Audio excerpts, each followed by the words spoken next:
Maktablarda bahona qilyapti. Namozga chiqmay aytsa, u dars qilish kerak bo'ladi deydi. Dars qilish farz-ku deydi. Donolarning donosi. Namozdan ko'ra ham farz ekan. U talab ilmlik namozdan ko'ra farz emas. Talab ilmlikning vaqti chegaralanmagan. Namoz vaqti chegaralangan. Inna solata kanat alal mu'minina kitaban mawquta deydi. Namoz mu'minlar uchun vaqti belgilangan ibodat.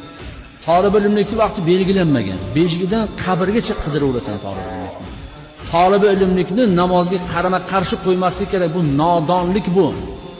Hech qachon talab ilmlik jamoatga yoki namozga qarama-qarshi qo'yiladigan narsa emas bu.